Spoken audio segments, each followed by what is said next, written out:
Welcome to another episode of Hair Biz Radio with your host, Zakiyrah and Mikey. And we are joined today by the amazing Najah Aziz. She is the salon owner of Like the River. She is an Atlanta-based hairstylist and an educator. You guys probably have seen her on social media, but today she is in the studio with us, and we are going to go ahead and dive right into it. Najah, how are you? I'm wonderful. Thanks for having me. This is exciting. Awesome. Yes, absolutely. Yes. And if y'all are on YouTube watching us, she looked good. The cut is laid, okay? It's laid. I love it. I tell you what, she was I don't want to say the first, but she was the earliest of any guests. And I just was like so excited. I have friends in from overseas, and I broke the meeting because I was like 30 minutes early. I said, oh, guys, hold on. I got to just go shake her hand because I'm like, thank you. Yes. So how is it going? It's going good. It's busy time now. Mm-hmm. You know, the holidays are upon us. They are here, and we have been extremely busy, but it's going good. Yeah. We got a nice flow. I love it. It. So let's dive into the background. Who is Najah? How did you even get started in the hair industry? Oh, gosh. Let my grandmother tell it if she was here. I started probably playing in hair when I was about 7 years old. My grandmother used to buy us these dolls, the doll heads that sits in this tray, telling my age. And the first thing I did was cut my doll's hair. I just start cutting it all off. And all my sisters, I have 6 sisters. Wow. Everybody had long hair. And I just got some scissors and started cutting. And my mother at the time, she was like, why did you do that to that head? Why did you do that? And I was like, I wanted her to have short hair. I mean, I was 7 years old. I have no idea. But it started there. I had a lot of sisters that I would comb and play with their hair and do things. I had an obsession with a 7th grade young girl that I went to school with. Her name was Patty Moses. I'm still trying to find her. Patty Moses. Trying to find her. But I used to go to her hair. She had blonde, long hair. But I used to go after we got out of school. It was like 7th, 8th grade. I used to go to her house and literally play in her hair, like for hours. Curling irons, everything, all the things. And her parents weren't like, don't let her mother finally called my mom and said, I don't know what Najah's obsession is with Patty's hair, but she's down here every day after school playing in her hair. Something has got to happen here. I don't know. But yeah, that was kind of the start of it. And then eventually life happens. You know, you're going to college. My dad's like, you got to go to college. Me and college, we didn't go together. We didn't go together at all. I was ready to go home. And when I went home, I started working in insurance and got all kind of jobs in insurance, from claims examiner, adjuster, all these positions. But all while I was there, and I tell this story all the time, there was something else that I needed for me. And it wasn't this job. It wasn't this cubicle. It wasn't 16 years in insurance that I didn't hate my job because it was paying my bills, but I know it didn't fulfill me. Right. It wasn't something that I loved doing, getting up loving something. And so one day I just decided that I was going to quit my job. But this is before I went to hair school. Okay. I went to hair school. I said, you know what? I'm going to do this thing quietly, because I didn't want anybody to know that I was going to hair school, because hair school is like, oh, you're uneducated, you know, you have no knowledge of anything, you're a high school dropout, whatever. So I went to school secretly at night, and they always say, you know, don't ever tell anybody about your dreams, do it in silence. So I went to school at night. Nobody knew I was going. Not one person knew you were in school. Nobody. My mom did. Okay. But my friends, a guy that I was dating, nobody knew I was going to hair school at night. How did you feel about doing something for yourself after so long of fulfilling everyone else's expectations and dreams of yourself? Oh my God, it's the best feeling, because once you say, I quit my job, I left, and it was like, okay, girl, you're going to have to just sink or swim. Yeah. Because like, this is it. Are you going to go back to insurance? And so when I left, it was the most fulfilling thing ever. And it just, you know, God had me. You know, I always say, leap and the net will appear. Listen, I jumped in, and I have not stopped. It has been, I got licensed in 2005. So I always say I'm the new kid on the block, in terms of the hair industry. I came in kind of late in the game. I was 37 years old when I went to hair school. So that's very late. I'm now, what am I, 58? You look good. Well, thank you. But that was the best feeling ever, to be able to create your own lifestyle, to create income, and then open a business to help others fulfill their dreams. That's very rewarding. So you got out of hair school, and how far between when you got out of hair school that you opened a salon? Oh, I got out right away. I got out of hair school in 2005. I opened my salon in 2008 in Atlanta when the markets were crashing. Yep. Yeah. Tough time. Yeah. Tough time. 2008 we opened, and we it was like open, and it was like la la la la la. It was like the fireworks were going off because it was so busy. It was like this new salon in Inman Park in Atlanta. Okay. And we're in Inman Park.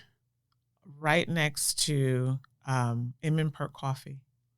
Yeah. That's your spot Barcelona. Right next door. So I know the owners there. Like, we saw the whole Inman Park build up. I mean, we stayed over there 9 years. We opened in 2000. No. Wait, is it 2005? Hold on. 2008? 2008. I'm sorry. Right. 2008 we opened, and the whole area was just now. I mean, there was nothing open. Yeah. Oh, it used to be right there. Used to be actually where that was built. Used to be a concrete factory. Believe it or not. Wow. That used to be a concrete factory, and across the street was just an empty parking lot. Exactly. And then they started building up, and then they built up in Barcelona and all that. Yes. So yeah. Oh yeah. So we were over Inman Park for 9 years, and we had like 10 stylists. Wow. 4 assistants, 2 front desk people. We opened it at 6 a.m. At 5:30, Highland Avenue would be lined up with cars because all of us would be booked at 6 a.m. Wow. I mean, Yeah. I did things very differently. Ran my business like corporate America, basically. So I love that you had that 16 years, right, of experience before you even went to hair school. Absolutely. I think a lot of times it's inverse. A lot of people are jumping out and purchasing these salons and doing the build outs, but have no business acumen on the back end, and then it doesn't last as long. So the fact that you said you were running your salon as in corporate America, that's probably the best thing you could have did. Oh yeah, it was very different. We were very different, and that's what set us apart. Absolutely, literally set us apart. Where we won Best of Atlanta, Elle magazine named us top 100 salons in America. These are the type of things, stylists being on time to work. These are the things that I implemented in my business structure. So it was very different, but it was very successful as well. Yeah. So when you got out of hair school for those 3 years, were you working in a salon, or did you have a private suite, or what was your transition? When I initially got out of school, I was going to get my hair done at a salon, and the owner needed an assistant at the time. So I was still kind of like in corporate. That's right before I quit. I was going to get my hair done and then trying to help her, but I was at school, just had finished school. And then she was like, I need an assistant. So I started assisting her in her salon. Okay. And so it was like, then when I started assisting, I kind of went out on a medical leave from my job at the time, my corporate job. And, but really, to tell the truth, it really wasn't a medical leave. It was transitioning a little bit. It was, I'm working over here. Yeah. Long story short, they found out that I was working. And they could have made me pay back all this money, but they didn't. They just was like, okay, you're basically terminated as of today. I was like, fine. I'll take it. So that's how I kind of like escaped. You know what's crazy is I have no exaggeration either driven or walked by that salon during that time period probably over 1,000 times. Wow. I lived right down the street, and then I ran a building down the street and then opened up our first hair store right down the street from you on the corner of Boulevard and Highland. Wow. So every day my route was driving right by you. I would sometimes go to Inman Park. Yep. Okay.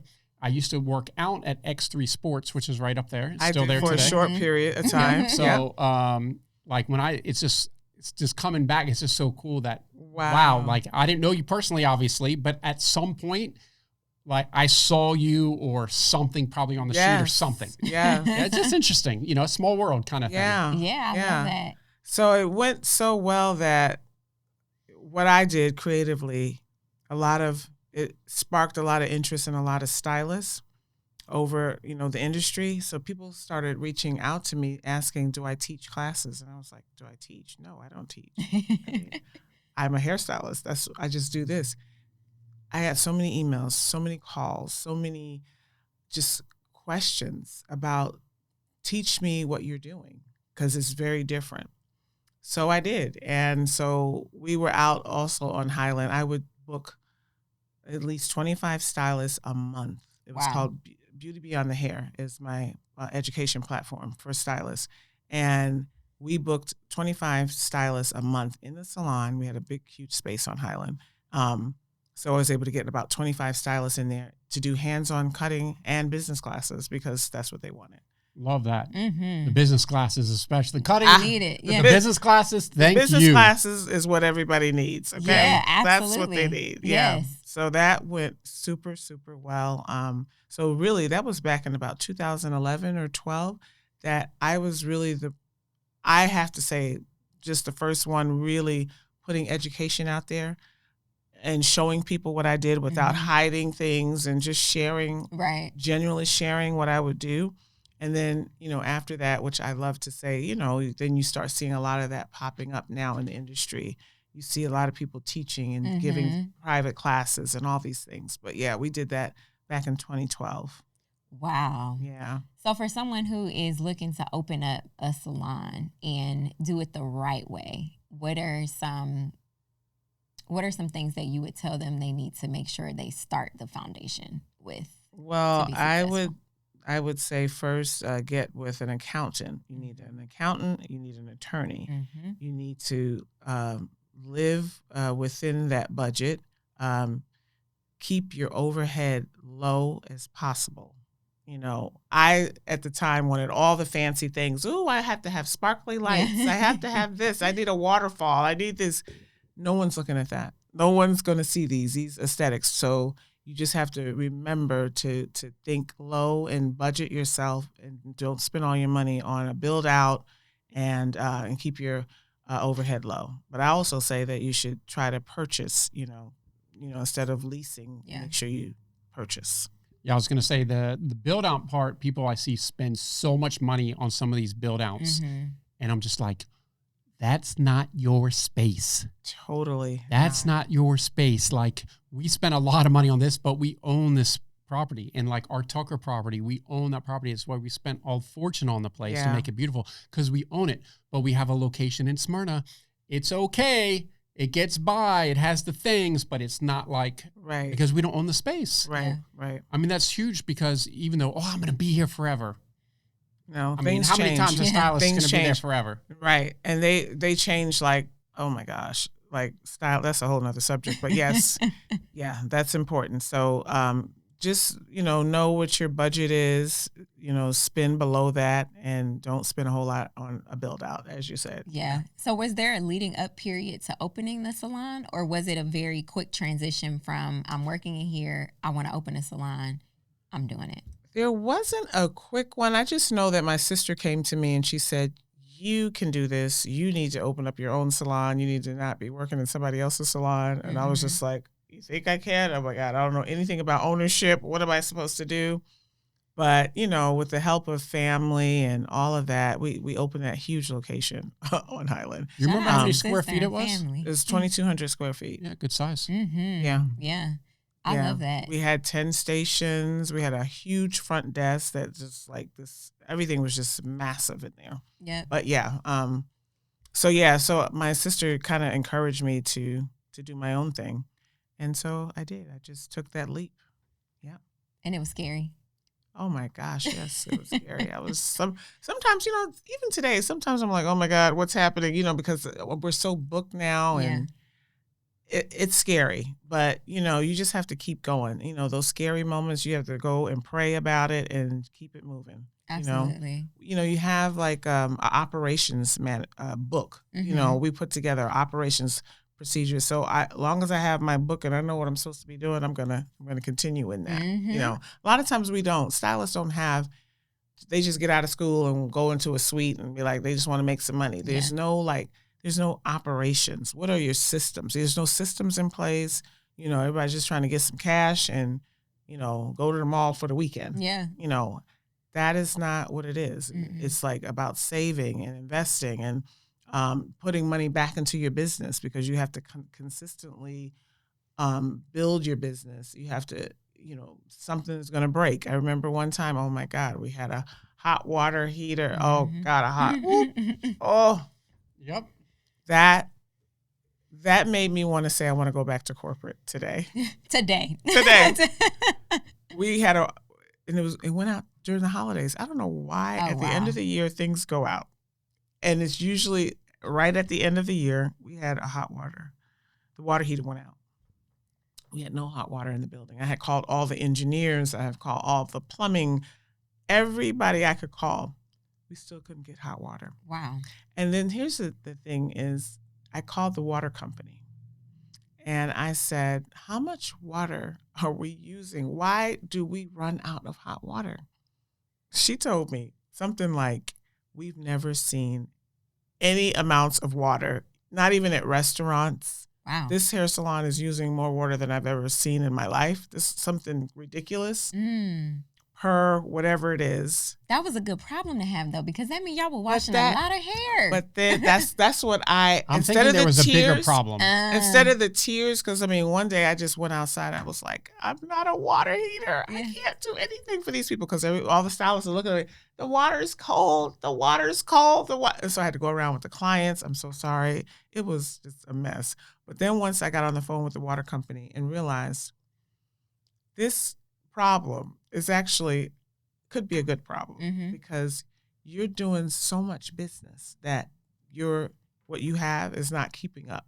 And we've had like the biggest thing. So I had to upgrade the second time my water heater, because we couldn't produce enough hot water from what we had. Yeah. So we had the commercials size, and then we had to go to a bigger size, and then that water heater was like $10,000, you know, that I had to just, okay, here you go, because this is what we need. But yeah.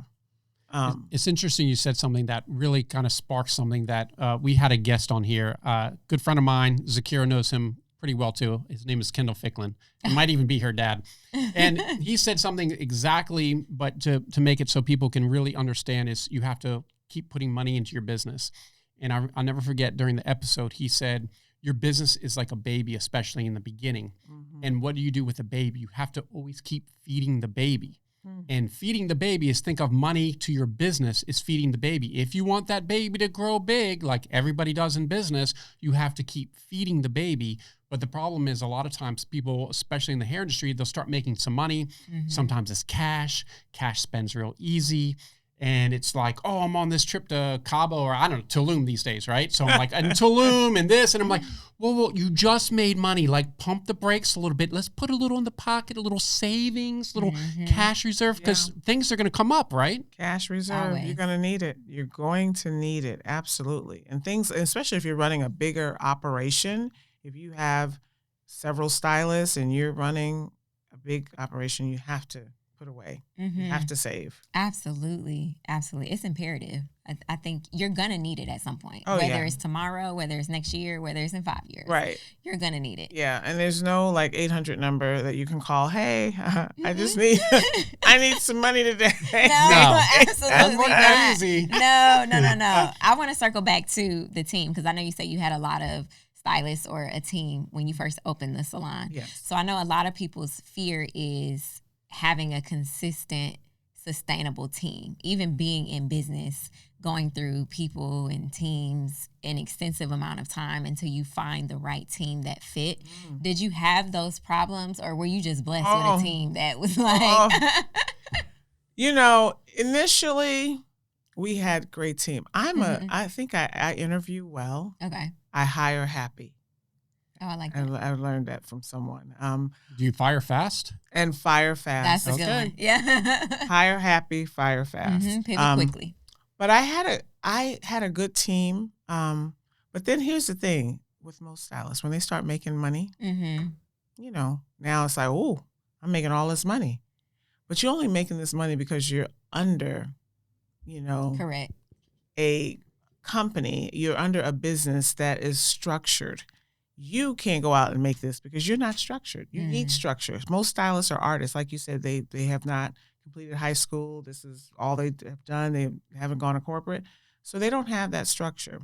So we taught them a lot of structure, how to be on time. We built their business because we built a brand based on just our consistency and people talking about it and coming into this space. So I hired a lot of the greatest stylists. I think talent is what I look for mostly, but I also look for, you know, just background, their consistency. Who are your parents? What kind of, or how did you grow up? Where do you live? I like that. You know, who are your friends? I kind of dive into that because that says a lot about the stability of stylists. So I would hire people that I felt, and they stayed a while. I had a assistant that stayed with me for 6 years under me until I had to say, it's time for you to get on the floor. Yeah. She wanted to say she was good, but that's a whole nother story. But she went from like making $300 a week to $3,000 a week, just instantly. But I always hire the right people. I have to talk to them. I interview them. It's like a 3 or 4 set of 4 interview process. It's first sitting down, talking to me. It's then bringing in a model. Let me see what you do. Then I take them out for like a cocktail or dinner. Mm-hmm. You can, when people get relaxed, you can yeah. really see who they are. Get a little bit of something in them, and then you can see what comes out. Mm-hmm. And I just I study people that way in order for them to really make it into the salon, for me to hire them. I love that. I think that's important. So my team has been good, but then there's, you know, there have been days where, you know, or years that I may have hired the wrong person. And as soon as I've discovered that that's the wrong person, they are out of there immediately. Mm-hmm. Because what they do is just spoil everything there. You know, one bad apple is going to spoil the whole basket. So I just get them out of there immediately. I like that. Yeah, it's kind of like a cancer to the system. Oh, yeah, and it's absolutely. Cancer spreads, and when it gets bad, it gets real bad fast. And the person spreading the cancer, they don't even really understand that they are the problem. They don't even understand that. Oh, no, it's never them. It's never them. It's never them. Yeah. That's yeah. So you were doing hair and you opened the salon. Mm-hmm. And for this whole period of time, you were taking clients and running a salon. Mm-hmm. Oh, yeah. How was that? How was the balance? And I know there's really no balance in life, but what was the rhythm like for you to do that? The rhythm was very busy, but the thing that saved me, and this is what I tell stylists, you have to have structure. You have to have systems in place, because if you're going to be behind that chair 100% of the time, your business better be, all the things better be, the puzzles need to be put together so that you give it to somebody else and they can make it flow. You have an operations manager that's there, structured. You know what the assistants are doing, your front desk. Everybody has a role and they do it, because I'm going to be behind the chair. So, early on when, you know, we were all trying to figure this out, you know, people were, Najah, you know, now I can sit and do my own thing on my own. But this is years of, like, you know, just having those systems to know. But yeah, to try to run your chair, and then, you know, the plumber's coming in, you know, you need people in place to handle that, especially if you're busy. Now, if you're a stylist, you only got a couple of clients a day, you can probably do that. But if you have a full day, you know, I average take about 8 to 10. I don't like 10 because then it stresses me out at 10. 8 is probably my magical number that I like to take. But then I have people in place to handle front desk or operations. Nobody can walk in. I have no soliciting at the salon, so don't come in trying to sell me vegan sandwiches or socks, holiday socks. Socks? Holiday socks is crazy. Oh, my God. I need some socks. Come to me. Holiday socks is crazy. I don't want any of those things. Don't try to sell me any of those things. But you have those things in place that, you know, the systems are important to your business. Absolutely. Yeah. Absolutely. Okay, so you started off doing hair. Did you have a specialty when you first started, or short hair? Okay, that's because my hair was short, Yeah. right? So I would say, where look like what you're trying to sell. Mm-hmm. So of course everybody's coming, oh my God, I love your hair. Do you do short hair? Yes, I do. So yeah. What was your question? Your specialty. What is short hair. Okay. Yeah, for sure. And so is that what people were coming to you for when it came to them wanting to learn more? Were they wanting to take cutting classes originally? Oh yeah, they wanted Okay. to take cutting classes. Okay. This is what they wanted. They said there's something in my haircuts that are it's very different Mm-hmm. from anything they've seen on the internet. So all these people were coming and asking questions like, wow, I mean, we want to learn what you're doing. But yeah, it was all short hair.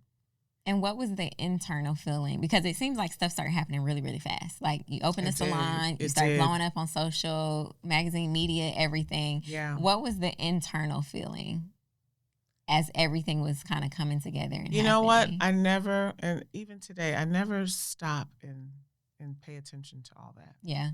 I don't pay attention to all what people are saying. Mm-hmm.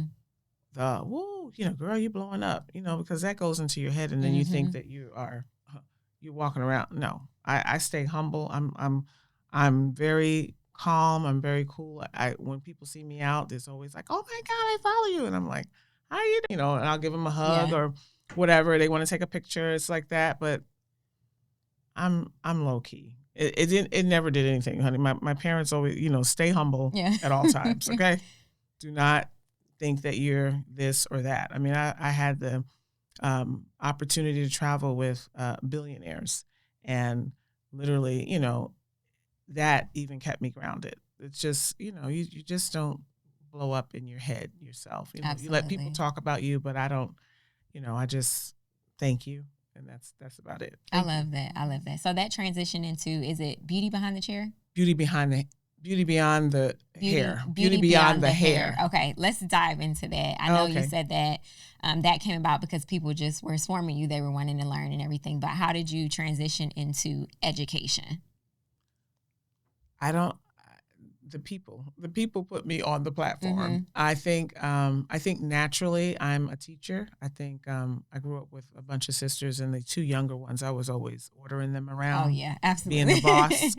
But I just had to get up there and show them exactly what I was doing. It was very organic. Mm-hmm. I don't think it was because I was still learning things at some point. I was still learning. I'm new in the industry, so I had to really kind of go and study more of my foundation, like in hair cutting. Mm-hmm. I was doing a lot of reading, like public speaking and all these things, but not so much. But I just got up there to be my organic self. Yeah. Because I feel like if you got this guide about, you got to do it this way, I just did it my way, which was very natural. It was, I spoke to people where they understood me. Mm-hmm. I wasn't using all this big language, because artists, stylists, we lose, honey, we'll be looking at something shiny. I'll be looking at this and not paying attention. Things that are flying around. I don't, so I feel like it was organic, and I caught their attention just emotionally and connected with them on a level of realness. Mm-hmm. So it wasn't like some big educator who's just rambling about stuff and really just getting to the point. And I'm just like encouraging you guys can do this. Like, and I got a mannequin head or a model, and I'm just cutting and I'm talking. It's like a conversation, like we are like right now. It's just a conversation, but I'm teaching you and empowering you. You can do this too. I like that. It's given the salons out here need your operation book, and the schools out here need your teaching. Okay, I'm just gonna say it's given that they need all of it. Listen, I wanted to be the Black Tabitha, going around and being like, that was. I had worked on something years ago, but I did this on my own. I would go to salons and pop up. Mm-hmm. They would be like, okay, where should Naja go to? And then we would pop up at a salon that had like put a request. They didn't know we were coming. And they were like, oh my God, she's here. And I would go in and take pictures or watch them do stuff. But it's like, they need, the salon needs some help. They need help. Yes. That needs to be a reality show. It really does. Because there's not, I don't watch reality TV, but I don't know if there's any like hair-based reality TV stuff right now, and there needs to be because it's so big. But this would be, it fits along with some of the other reality shows, like The Restaurant, how the guy goes in. What's that guy, John or something, goes in? It's like the big guy, and he's like this is, and fixes everything. Well, Tabitha did that. That was her. Something. That was, what was the name of her show? I know. I was like trying to. Tab. Well, So yeah. not obviously not Tabitha Brown. There was a Caucasian woman. I forgot her last name, but it was like Tabitha goes into the Takeover. It's like Tabitha Takeover. She would go into the salons, but then that stopped. But they really, honestly, and I'm just gonna say it, like, we need one for Black salons. Yeah. She was going to mainly white salons. Mm-hmm. We need to get down into the hood, honey. Get down into and get in these salons and try to help some of these people. Yeah. Let me ask But you make this. sure we have security when we go. Gotta have. Well, you know what? This could even be it could be a good YouTube series even. Yeah. I mean, YouTube right now is like as big as Bravo. I mean, it's like That so is very big. true. I know. That could That's be a really great YouTube series. That's a good, yeah. Yeah. I've been thinking about When the, I when the love studios don't call, you just make your own studio. Yeah. Exactly. And then they'll come swarming out. Exactly. All of a sudden, we need you for Netflix something. Yeah. Hold I on like now. that. So Right. you being very experienced in the industry and even coming from a corporate background, where we are now in the industry with how some people operate business and handle their clients when it comes to timeliness, when it comes to even craft, when it comes to business acumen, all of the things. What are your thoughts on kind of where we are right now and how people who are getting serviced are being treated? In some instances, not with everyone, but a good bit of what you may see on social media that may be happening. I am overall not so happy. I just feel like we have to get into a more professional space. Mm-hmm. And treat this not just like a sidekick. This is I make my living off of doing hair and owning a hair salon. So I take that very serious. I too have a different mindset. I came from corporate America. Mm-hmm. So my mindset is very different from, Kiki that just got out of high school and she's going in her salon suite. But I see a lot of things that, and I see a lot of things that I dislike or it just makes me cringe. I mean, and these are like some of the basic things, just visually what you see that clients are dealing with. And sometimes clients don't even know that there's a better way. Yeah. They don't even know that there's a better salon that exists and you gotta wash, and I hate that. Wash your hair. It's, it's shampoo. Yeah. Wash your hair before you come to the salon because we don't do that. Like, who doesn't do that? You're a hairstylist. Basic things. I think all the rules, all the stuff, really all this stuff started before post-pandemic. A lot of it has kicked in. We went to extra levels times 10 with all this craziness. The rules, dressing. Just before we started this, I was scrolling through, looked at a pretty popular place, and in the background there's a girl with a baseball cap and a hoodie on.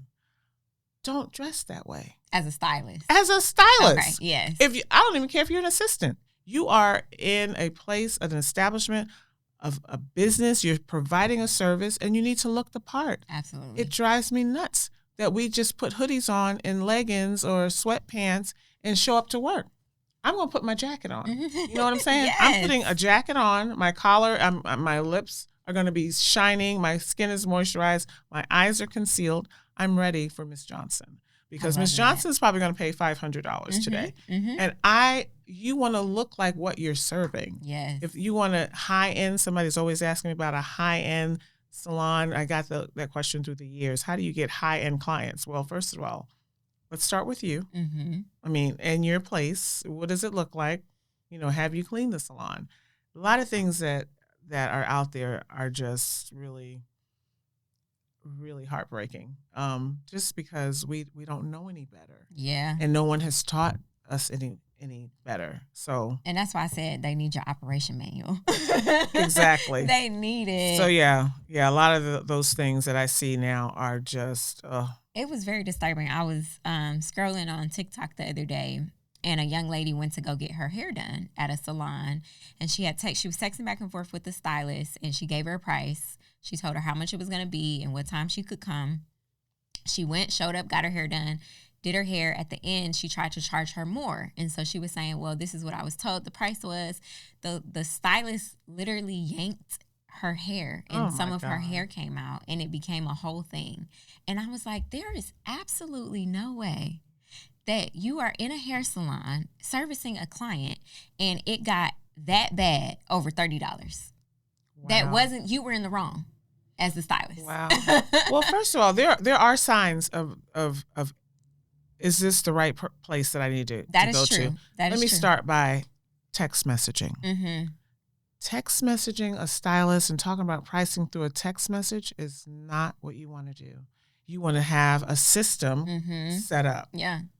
There are so many softwares out here where clients can book through there. Yep. Or you have somebody answer a different line, not your cell phone, to talk about, here's the price, but you can book through our system. You need to call the salon. Have a landline where somebody's answering to handle that. The stylist doing all of that, I probably I wouldn't go to her. Absolutely, yeah. You know what I mean? I think it falls on both sides. It's the service provider, but then it's also the client that is noticing the signs and still showing up to. That's crazy. Yeah, that's crazy. I mean, it's just a lot of unprofessional. And now they're talking about, stylists not being licensed or not having to have a license in Georgia, which is another crazy. Yes. Only imagine. That would be just awful. I mean, you talking about the stuff you see now, it's multiplied. Because now everybody's just like, it's going to be multiplied. Mm-hmm. Whew. This is and the lawsuits will go up, but clients, I'm an advocate for the client and also, of course, my industry, my fellow coworkers and my people that work with me in the industry. We all have to have some shared responsibility. We also, stylists need to understand all the professional things and all the things that you need to do correctly to run your business. Clients need to make some discernment about, okay, is this Kiki, and I'm sorry if there's somebody named Kiki that's a stylist. We're sorry, now Kiki. It's a lot of Kikis out here. Kiki, I'm sorry. Kiki, I'm so sorry. Just throwing shots at Kiki. So sorry, Kiki. But I just want Kiki to understand that she has to be more professional, and she has to show up the way she does. Clients need to know what it is. They need to, before they spend their money, don't go to some location that looks kind of sketchy, you're texting somebody back and forth, or she's changed locations 6 times in a week or a month. Those are signs. These are signs. Yeah. And if you have to show up with your hair halfway done before she can do it, these are certain signs that you might be at the wrong salon. Mm-hmm. I would never. Do not ask me to come with my hair washed because I don't wash hair. It's not going to be clean. Yeah, how do you guarantee? You can't guarantee your work. You have them doing things at home. That's crazy. Yeah, that's just like put your own color in, and I can. My hair gonna be fill out by the time I come in there. I'll finish it. Yeah, no. That is totally insane. Yeah, that's insane. Okay. Insane. So where do you see your salon going within the next 5 years, or your business in general? You as and hold on, before we get to that, I know you were in Inman Park for how many years? You said 9 years. Okay, so that was 2008, 9 years, so about 2017. Yep. And then we have about almost another 8-9 years. Where am I now? Where am I? Yeah. Where did we go from the 8-9 years? That was. I got to know. So I moved over into a place that was already a salon. It's a house on Howell Mill Road. Okay. And it's almost like a suite. So we have different rooms. And it's just lovely. Nice. Yeah. So I'm over there. So it's a salon suites. It's house. A salon. It's a house. Salon house. It's a house. Salon suites house. Okay. Yeah. So each stylist has their own. Well, no, they have a shared. So the rooms are big enough. I can put 3 stylists in each room. Gotcha. Okay. And then we have a dryer room. Okay. We have a shampoo room. Nice. We have a parking lot. Yeah, it's a nice Sounds house. very nice. Mm-hmm. I love that. And how many stylists do you have in there now? There's 3 and me is 4. Okay. It's 4 total. Everyone's actively taking clients. Oh, currently, actively. New clients. Busy, new client. We take new clients all the time. Okay. But me is another issue. But, okay. But yes, the salon is open for booking. We are always slammed, but we have a good system. Like you got to call. Most of our clients are like recurring, so they make standing appointments through the year. So it's a nice I love space. that. So are you actively taking new clients now, or are you very selective with your books? Is your I booking don't link want to just open? say selective because Okay. that puts you into some little, I take Transformation Tuesday clients. Okay. So I want to hit the emotions. I want somebody that's just have all this hair and she just doesn't know what to do with it. Mm-hmm. And I'm going to cut it short. So let me just tell you, I'm going to cut it short. I'm going to cut it short. Well, give her a different look. Just change her whole way. This, of course, women who want to cut their hair. Right. And usually women that cut their hair, they're about to change their life. Mm-hmm. Things are getting ready to happen, right? So I take Transformation Tuesdays only. So you only take clients on Tuesdays? No. Oh. I take my regular clients Okay. Wednesday through Saturday. Gotcha. I only work on every other Saturday. Okay. Or one Saturday a month. I love that. Mm-hmm. And then I take Transformation Tuesday clients. Tuesday only, a brand new client Okay, who's gotcha. looking for a complete makeover. Gotcha. Mhm. Okay, I love that. And how did you come up with that Transformation Tuesday? I like that. Because a lot of people was coming to me wanting to cut their hair. Mhm. I mean, they had long hair. They were just over it. Older women, they grayed all the hair. The grays came in and they were just wanting something new and something different. And so I came up with Transformation Tuesday. I love And that. it's a high end a day Yeah. for me and for them as Yeah. well. But it's comfort. It's relieving. Some cry in the chair. It's emotional. It's I give them a glass of champagne. We're relaxing. We're listening to good music, and we're just changing their life. Making them a whole new person. I will bring in a makeup artist too sometimes to give them makeup, and they want to take pictures and all this. So it's That a is really nice amazing. package. I It's a really, nice- really love that. It's a nice thing, and they love it. I'm booked all the time on Transformation Tuesday. Yeah. So if y'all are in Atlanta, y'all better get in now because you probably booked up through Q1 already. Okay. Okay. Know that. Okay. Yes. I have a quick question. So I know you have a lot of systems in place for your booking and everything you do within the business.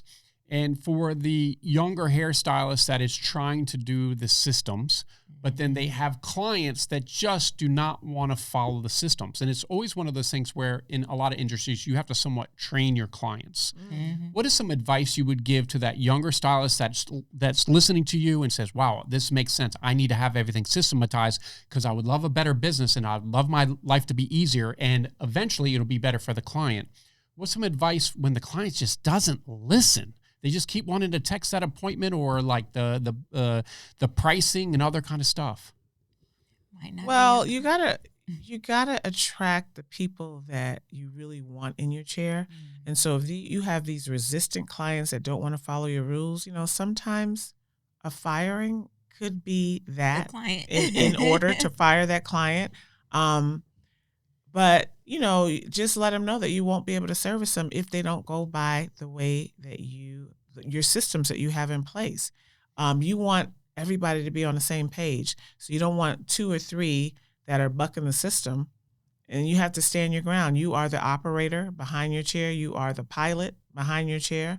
So you have to stand there and give them the rules, the guidance that they need, and educate them and let them know this is the reason why I have these systems, because I'm a book stylist. My operations have to work for me. And so in order for you to be a part of this, if you love what I do with your hair, then you have to follow my systems. Mm-hmm. That's it. But make sure your systems are clear. Right. And that There you go. and Right. that they're clear and that you stick by them. Now, one of the things that I see stylists do, want to charge late fees and all these things, but you're the one that's late. Mm-hmm. Hello, stylist, you're late, but you want to charge your client a late fee. You've got to follow your own system that you put in place. Mm-hmm. So know what they are, follow them. The ones that want to buck the system, you may have to fire them. And it's a nice way to fire them as well. Yeah. And I think the systems are put in place for the service provider, but for the clients as well. Because if you're texting me for an appointment and I'm in the middle of working and I say, okay, that works, but then it never makes it to the system, now there is miscommunication and you mad at me. Don't text me. Yeah. Do not text your stylist about an appointment. And so stylists, you need to have another way to capture your clients. Mm-hmm. It can't be her in the phone and you working. That's too much. That's not even professional, actually. I don't think that's very professional. Yeah. I think you would agree with this. A lot of stylists probably don't even use and it's free, like a Google Calendar. like, I don't know how they would run their business without a specific calendar of their clients. Have a calendar. And if you don't know how to run, because sometimes, I too am tech savvy, a little challenged sometimes. Listen, old school. My dad told me to keep a journal. Honey, get you a calendar book. 2026 is right around the corner. Get you a big, nice old calendar book and write it down. And they have 8 o'clock, Miss Johnson. At 9:30, Tracy. Yeah. Just write those things down so that you will have, a backup of your, And then I love that. And then because that's so important, and it runs into my next question about being on time. Mm-hmm. And like I said earlier, I was so excited you were actually early here, because stylists, I'm just saying, stylists, you do have a tendency, and it's not because I go to you, but it's just from the chatter. Mm-hmm. Would it kill a stylist if they have a 1 o'clock appointment at their salon to show up 15 minutes early, 30 minutes early, to be prepared and ready? Or what is your system for actually showing up? Because on time is late. Thank you. So what is a system you have that you can share that maybe someone can try to implement to show up a little bit early, and it's like a lot less stressful when you do that? Yeah. Stop worrying about the start time. I think you need to focus on what time do I need to be there to be ready. So I need about 15 to 20 minutes. So then I'm going to show up at about 7:40, 7:45.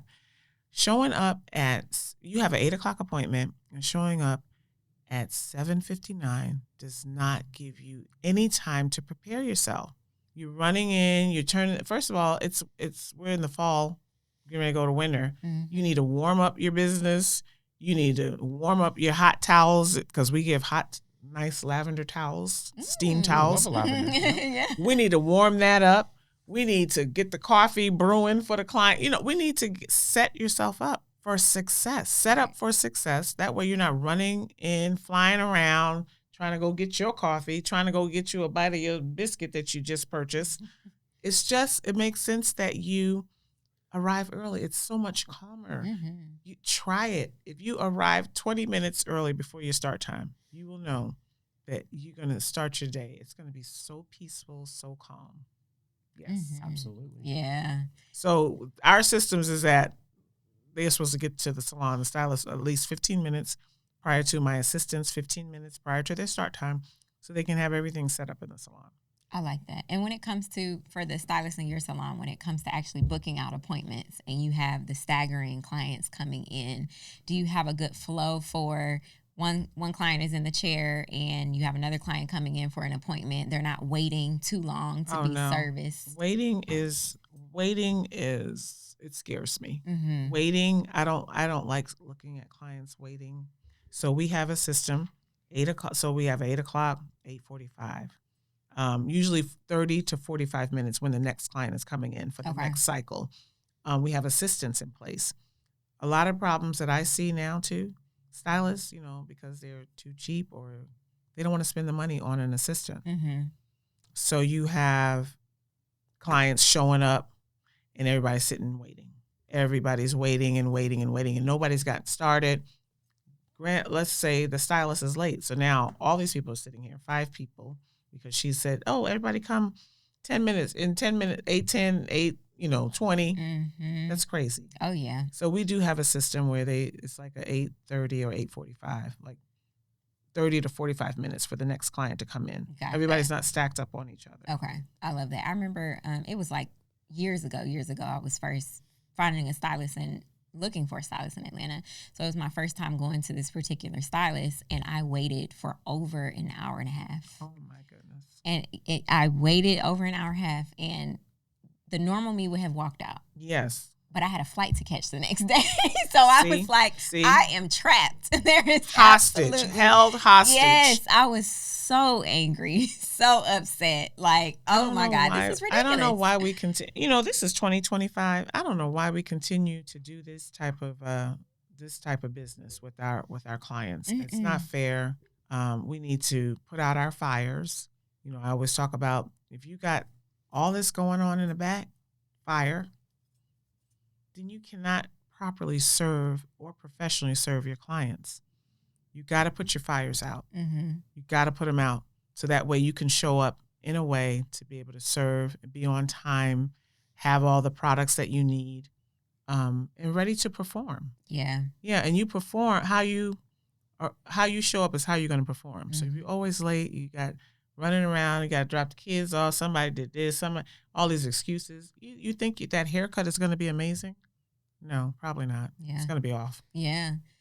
So if you hadn't gone to corporate America before you opened the business and had all of this business background knowledge, what would you say is missing in the schools for people who are going to cosmetology school and coming out and looking to run a business, or they're even going on their own as an individual stylist? I think a lot of business acumen is missing in the beauty schools. Professionalism is missing, and some of that basic knowledge is missing too. Now I know we've hired assistants and they don't even know how to shampoo. Wow. So I don't know what's going on in these schools, honestly. I really have to say I don't know what's going on. But I think the focus should be more, longer times on your business, your professionalism, your image. Those are the first chapters, really, in the book, of the My Lady book. So those need to be more closely studied for students that come into cosmetology school, versus the haircuts, because you're still going to be learning haircuts when you get out. Right. School is just teaching you, cosmetology school just teaches you foundation, how to pass state board. Once you get out, you're going to learn, you're going to go to more cutting classes, advanced classes that you're going to take. So I say focus in on more of the business side of while you're in school, that to help you be successful. Yeah, I would agree for sure. I want to go back to one thing you said about putting out the fires in your life and all of this, because I think this is so important. And we had James Bronner from the Bronner Brothers here, and one of my favorite segments of that podcast, which it was such an excellent podcast, he just gave so much amazing information, was he said, your business will never be successful unless you take care of your personal life first. You have to have your personal life all the way together, because you think that all of a sudden your personal life is a disaster, and then over here you're going to start running a successful business on top of this mess. Yeah. You have no foundation at that point. You have to focus on creating that solid foundation before you can start building up, and that building up is your business. So take care of that foundation. I always say, I usually tell people when you're starting the business, all those junky friends you have, just cut them off. Just don't be friends with these people anymore. Exactly. I mean, I've told that to a lot of people that I've sat down with, and they're like, "Oh, Mikey, this," and they're telling me stuff, and I was like, they're telling me about something. No, get half of them just canceled. You're not going to be successful with these knuckleheads around you. Absolutely. It's going to come into your life. Yeah. It's going to be constant drama. You're going to have so much challenges already. And I just wanted to reiterate that, because I could see that's what you were saying, and I just wanted to expand on it, because it's like those fires and the style, not just stylists, it's for other business owners as well. They just have this whole drama back here, and they're just bringing it to the office. Just all kind of drama. So the client, I traveled with a client for many years, billionaire clients. And somebody said, well, how did you get that job with her? And I think one of the things is, of course, my talent that, she saw, but also to be a business person that I was, that corporate background, that showing up on time. She had, to be on television. She had deadlines. She had interviews. She had things, but I had to be there a day before. I had to fly in a day before, not the day of, to be ready. So, and I can't be that girl that, I got to find a babysitter today, or I got this going on. My car broke down. I mean, these things do happen, yes, but you got to minimize those fires. You got to get control of your personal life so that you can show up in a way when you are offered opportunities like this. Not every girl can get that type of opportunity to fly around with a billionaire when you're not professional. You skipped over business, professionalism, image in cosmetology school. Because that talent only going to take you so far. Yeah. So you have to be that person to show up to kind of get those type of opportunities. But those same people that do all that, they're going to blame everybody else. Oh yeah. It's always that blame game of like, oh, it should have been me and this, that, the other. And I don't know. It should have, you know? Yeah. You know, just coming back to yourself personally is that's, you know, I've met so many people over the years, especially in this industry. And I just feel like until you can get to the point where you can honestly say, hey, maybe I'm not doing the things like I should. Hey, maybe I need to be making some changes. I see somebody excelling over here, right? You're not seeing all the back end of all the stuff they're doing. But sometimes it's really tough for people just to admit, I need to make a change in my life and how I do things. I need to step up my game. It's just really tough. But when you can accept that and you can do that, I think that can be life-changing for that person. Yeah. I need help. Can you help me? There you go. A lot of people don't want to ask that because they feel like it's a problem. Whenever I have something, I'm going to ask the questions. Or you can always ask ChatGPT. That part. There you go. You got AI now. That's my girl, okay? You got AI now. But yeah. I always say on what you said, never compare your beginning to someone's middle. Mm-hmm. You know, like the things that you need to go through, you can't be looking at her. She's already halfway through in this career. That's not where you are. So you study where you are. You can aspire to be this, but stay in your lane. And that's what social media will have you crazy. Oh, everybody's sure. scrolling and, you know, looking at this one. Oh, was she doing this? And ooh, look what she doing over here. Their salon is like, stay in your lane. Stay in your lane. Whether that's beginning, middle, wherever you are, just stay there. Well, your life is a book, and everybody's at a different chapter of that book.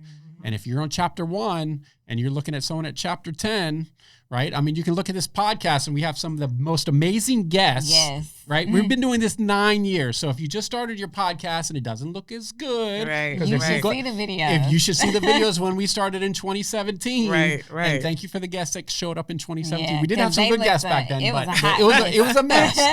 It was a mess, you know. So it's just part of the process. Yeah. And just keep working on you. Keep working on you day in and day out. Work on yourself as a stylist. And it's interesting you said that too, because something I caught was when you were talking about educating, you're like, well, I wasn't an educator, but I started teaching myself a little bit about public speaking and some other things around that. She spent the time to learn the things she needed to learn to get to so she could go the places she's trying to go. Even though she's not a teacher, I'm not a speaker, but I'll still try to learn from other people when I get in front of people and speak at events, right? It's all practice. You got to put in the reps, kind of like the podcast. You're like, Mikey, you're pretty good at speaking on video. I've been doing this. My first YouTube video is 20 years ago. I've been doing this for 20 years. At some point, you put in the reps, you're going to get better. Gonna get better. That's true. Your haircuts are gonna get better. Haircuts are gonna get better. Those shortcuts are gonna get better. They're gonna get better, I promise. Yeah, for sure. That's true. What would you say is one of your biggest lessons you've learned so far? My biggest lesson to it all, like really, you know, when you start thinking about like your life, always remain a student. Always continue to study as a student. Be like how you came into the industry. Be as hungry, even in your middle, even if you become so successful. Continue to stay hungry. I think that's a big lesson for me, to stay hungry, to stay humble, and to take it back to the basics. Always be back at the basics, because that's what got you to where you are today. Yeah, I love that. And you are very well known, very well appreciated in the industry right now. You've done so much. I know that there's a lot in the future happening. So share a little bit about what you have coming up and what you're transitioning into. Well, I'm thinking of a few things, but I'm working on a product line that's something different. I don't want to share too much of that, but I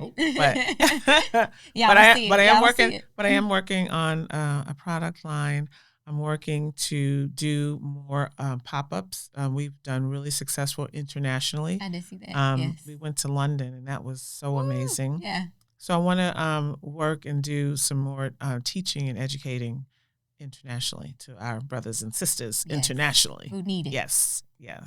I love that. They all need it. Like I said, I promise you, they need you in the school. I promise you, we need a school tour. And then, and possibly, I know we talked about it here, but really trying to get into going around to help salons. Yes. In an organic way. Mm-hmm. And I'll have a team of people. I may have, somebody that does real estate or somebody that taxes, an attorney, to help with what I would like to see our salon industry go into. Yes. So going around and helping salons, and I think it's all about helping. How we have to help each other.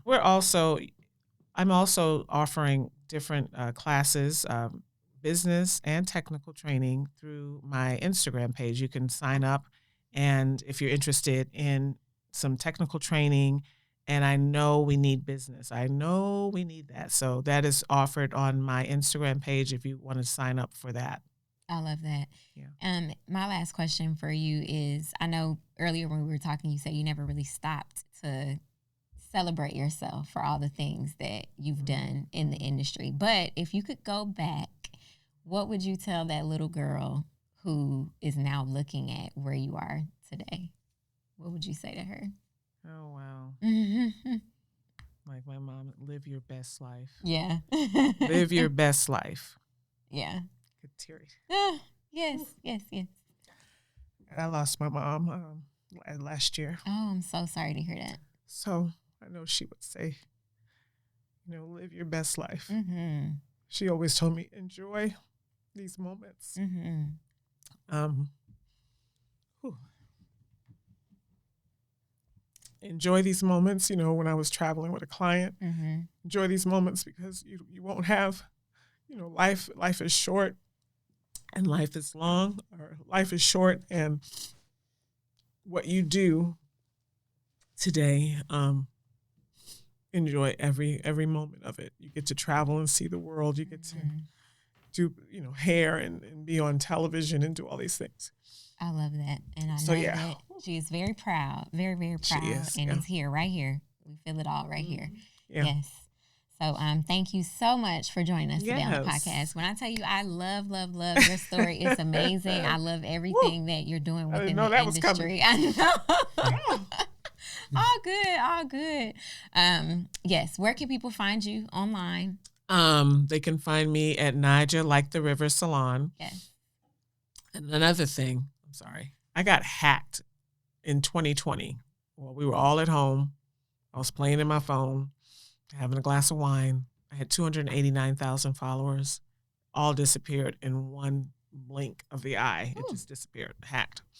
But then I built my following back up. I had to change. It was Naja Like the River, and now it's Naja Like the River Salon. Mm-hmm. So I had to build my Instagram up, and it was easy. I mean, I literally had like one follower. I was like, oh my God. And now I don't even know. I stopped counting. It's like 370-something thousand. But over all of our platforms, Facebook, we're on Facebook, Like the River Salon. And we have Like the River Salon on Instagram. That's the business page. But my personal page is Naja Like the River Salon. Awesome. And full service salon. Full service. We do pretty much everything. The girls I have a stylist that do weave and sew-ins, sew-ins and extensions. Let's see, what else do we do? Natural hair. We do a lot of silk press, but mainly what we're known for is short hair. Yes. I love it. And you guys are located off of Howell Mill. What's the address? 1512 Howell Mill Road. Make sure you guys book. And like she said, she's not taking a whole lot of clients. Y'all got Wednesday through Saturday, okay? And she booked up. So make sure you guys book, even with the young ladies in the salon. I'm pretty sure that from the top down, everything is amazing. Make sure you guys like, comment, and subscribe. We appreciate you for joining us in the studio today. Great. This was a really amazing episode. Thank you so much. And we will be back soon with another episode. Later. Thank you.